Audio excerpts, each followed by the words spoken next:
Hey everybody, welcome back to Tech Odyssey. So today I want to talk a little bit about the Google Pixel 5. And this is probably my most favorite Pixel ever. It's probably the most complete Pixel ever, and they did a great job with it. But there had to be some changes this year, but I think for the better. And it's not because the other phones that they made weren't necessarily good, they just weren't attractive in the open market. Like, people didn't want to buy them. They had some problems here and there, especially when it came to battery life, especially with last year. And I think that maybe the name just didn't tread water at the $800-900 price point. So now we have the Pixel 5 at the $699 price point, and I gotta say, I think this has been the Cinderella phone for them this year. I think this is what's going to get them back on track in 2021. See, they went back to the drawing board, the secret sauce for the Pixel series, and decided to go with this mid-tier premium level category phone. And I think that it lines up really, really well with, I think, what they're trying to pull off. And we're going to talk about that in this video. But before we get into that, I do want to say, if this is your first time stopping by the channel, I appreciate you being here. If you enjoy the video, please hit the like and the subscribe button and the little notification bell if you want updates when new videos come out. Now let's talk about the Pixel 5.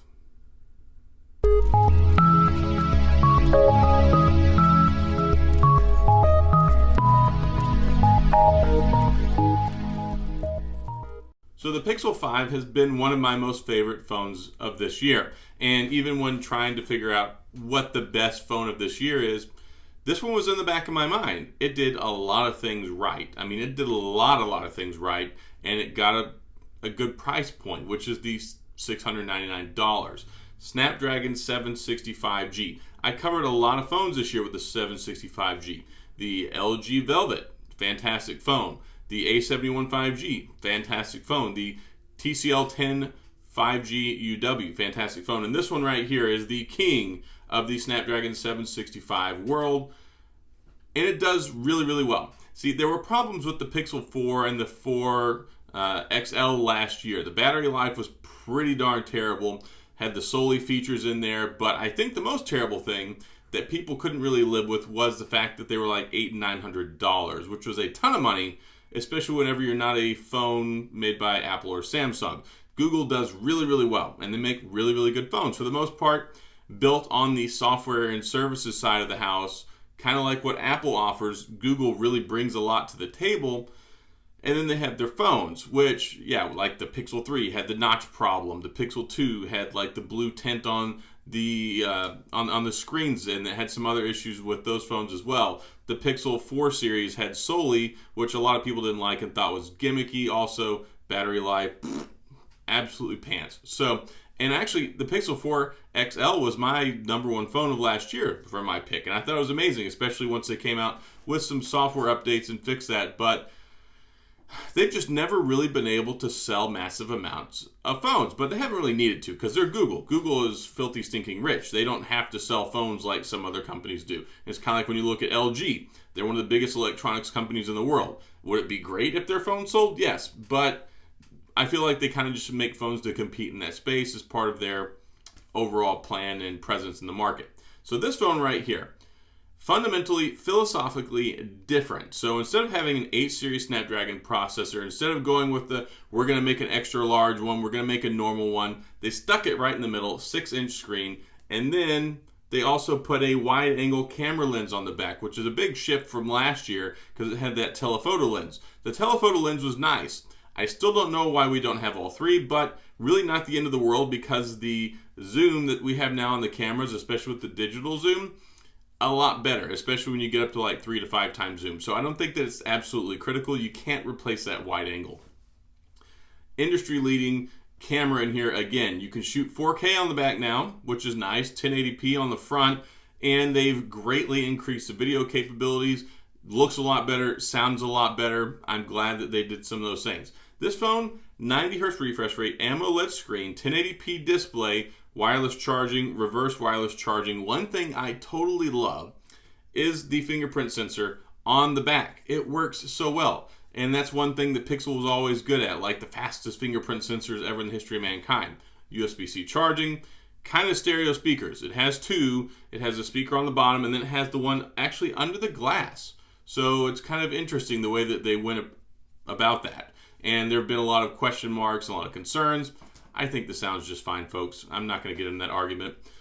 Really, it's a solid device. I have no complaints really about it whatsoever. I do kind of wish there were a larger one, but the hinge on most people's arguments when it comes to this phone now that people really had a hard time with is it has that Snapdragon 765. Most people that complain about that have not used one. I have used it in 4 or 5 phones this year. Absolutely love it, and I think it's the winner for people in the consumer market because for the longest time we've been led to believe that we got to buy these $1,000 phones so we can have the best phone and the best phone experience out on the market. Not true at all. And this phone is the epitome of efficiency, a balance of power, cameras, feature sets, and you know if anybody's going to give you a good experience, it's going to be Google. And if you look at what's going on with other phones, case in point, you look at the LG Velvet, you look at the LG Wing 765G, just like this.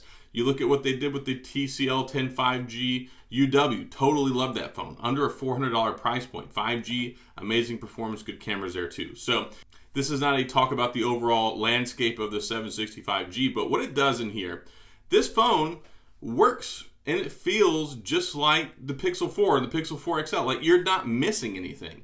The only thing you're missing out on is the top end speed, which is what's going to give you like a better gaming performance, which the batteries were terrible on the other phones anyway, so it couldn't really do that. But if you want, you can still play PUBG on here, Call of Duty Mobile. You can even fire up Fortnite. It's not going to be the greatest experience, but I really love what they did here. And I think Google was like, look, we're going to give everybody a really good phone at a really good price point. And the battle we have now is not, is our phone worth the money or do people want to buy our phones? It's letting people know that the experience is just as good. You don't need to spend $1,000.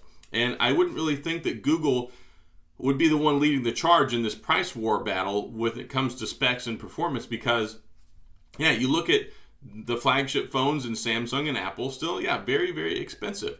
Now they have the iPhone 12, which is not flagship, I guess. I mean, we got the Pro still $999.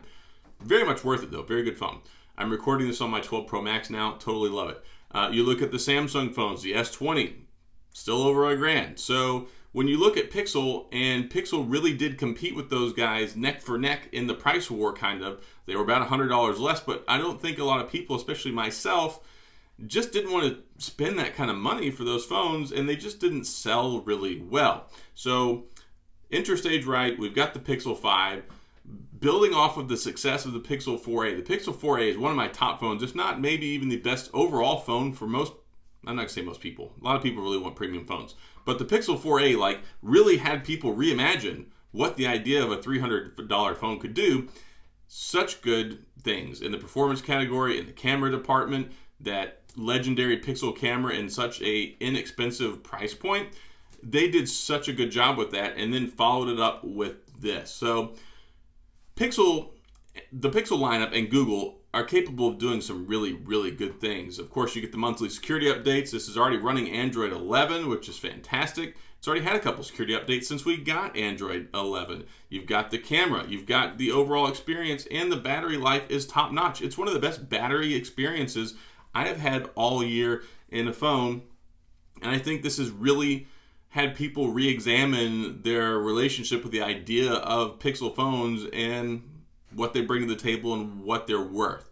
So maybe before where it was like, hey, Johnny on the street, it's like, look, I'm going to Best Buy and, I guess I got to spend $1,000 to get a good phone. I got to spend that to get a Samsung. I got to spend that to get an iPhone.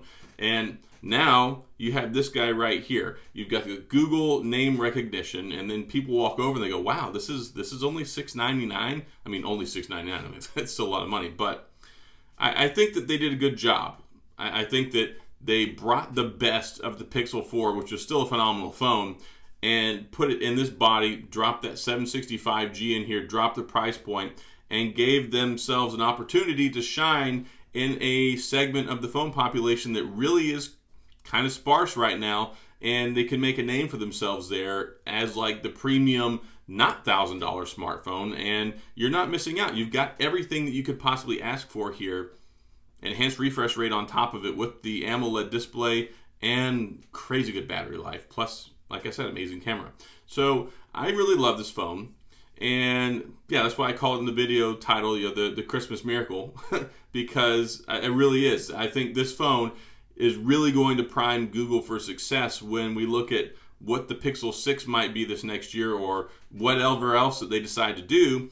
This is going to make that possible, because had the Pixel 4a and then the Pixel 5 not been widely regarded as successes this year, I think it really would have hurt them and their prospects moving into 2021, trying to still sell phones to people. So this right here is going to lead the charge into 2021, and I think it's going to prime Google for more success in the Pixel market and get people more on board with these phones. Plus, the win-win for us in the value category, the consumer who gets a great phone for under $700 and don't have to spend $1 million to get a really good phone. So that's it with regard to this video. A lot of opinion piece, really, but I really wanted to talk about this because I really do love this phone. One of my most favorite phones of this year, and it just does so much so well.